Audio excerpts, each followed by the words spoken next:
Hi everyone. So I've just spent 15 minutes recording this on my laptop, but I now don't seem to be able to get it off my laptop into my phone to put onto Instagram. I'm quite new to all of this, so bear with me. I'm going to put that full version of the video onto my Facebook page, so that then anyone who wants to see it can see it. There's a lot. I feel like there's a lot of blabbering on about also. I'm a good talker. I do a lot of that. Anyway, this is meant to be a more concise one, so I'm going to stick to the point. These are my 5 top tips for dealing with mental hunger, identifying it and honouring it. So, number 1, if you are thinking about food, meals, meal plans, if it's okay to have lunch at 11, what your sister's having, what that guy over there is having, what birthday cake you're going to have next week, next month, next year, what you would order at your favourite restaurant if you were there, walking down the street wondering, oh, if I went there I'd have that, and if I went there I'd have that. If you're wondering, how am I going to fit all of my food into this day, what am I going to do, what's my meal plan going to be, all of that, you're hungry. All of that is mental hunger. Eat. Trust me, mental hunger, food obsession, thinking about food, thinking about everything to do with food, thinking about all the ways that you will compensate for said food. That is mental hunger. You are hungry. Listen to that and eat.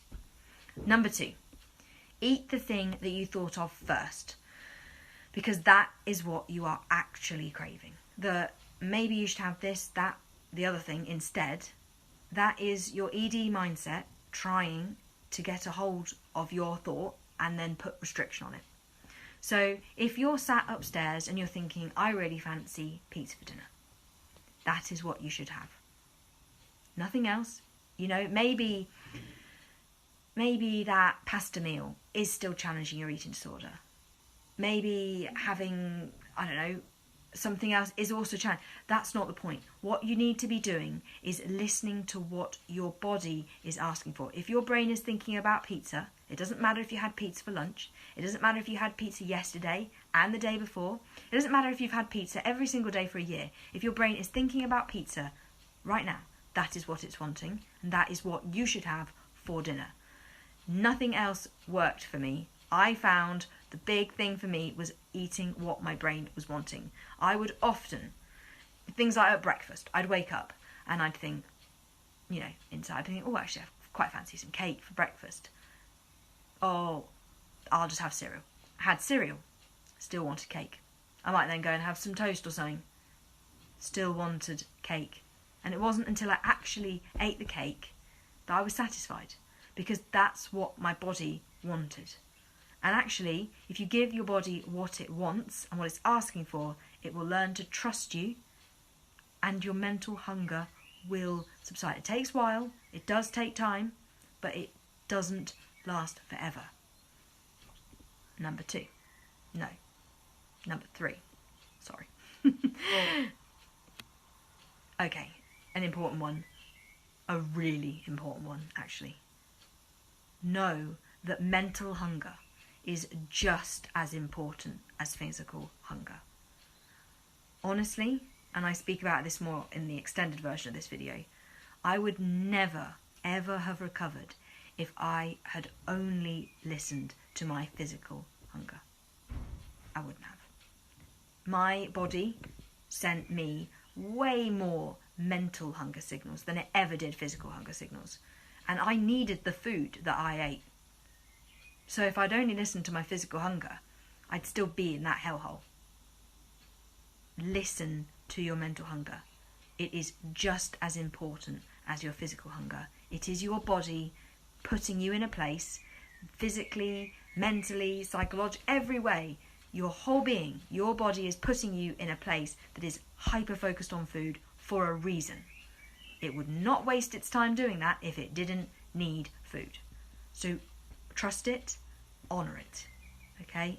And don't judge it. Number 4, tell someone what it is you're thinking about. Okay, so what I mean by this is there were many times when I was struggling with my brain worrying about lots of different things that it wanted. where I just really struggled to voice that to someone. I couldn't get it out, I couldn't action it myself, and I struggled to even own it enough to say, oh, actually, I quite fancy this. It just didn't happen. My tip, something that really helped me, was make use of somebody who is close to you, who can support you in these times. So, for me, and I'll talk about it in another one of my 5 tips, my mum, who at that stage was acting like a recovery buddy. Just someone drove past, it was really loud.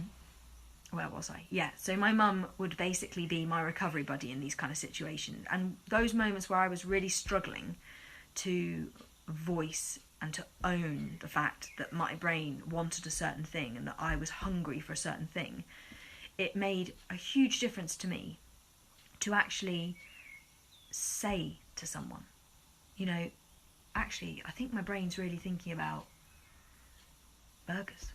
Or I think my brain actually really wants some crisps. Or whatever it is.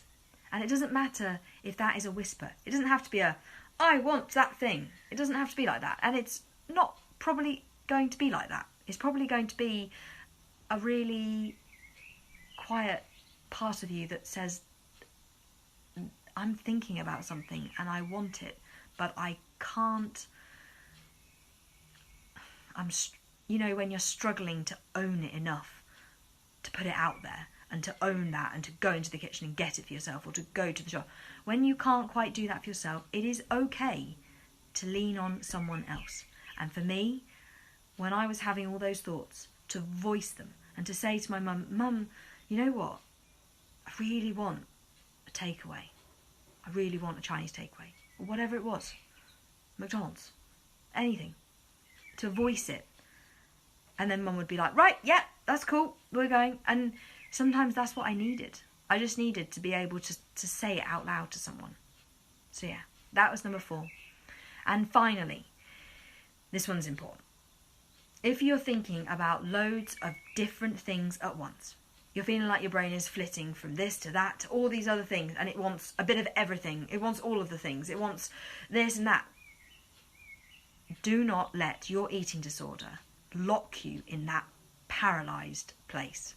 That rabbit in the headlights, wanting everything but don't know what I'm going to have. I don't know what it is. I'll just not have anything. Do not let your eating disorder lock you in that place. If you are thinking about lots and lots of different things, 1, tell yourself, really, really tell yourself that it is okay for you to have all the things you are thinking about now. You can have them all. You don't have to have one now, one tomorrow.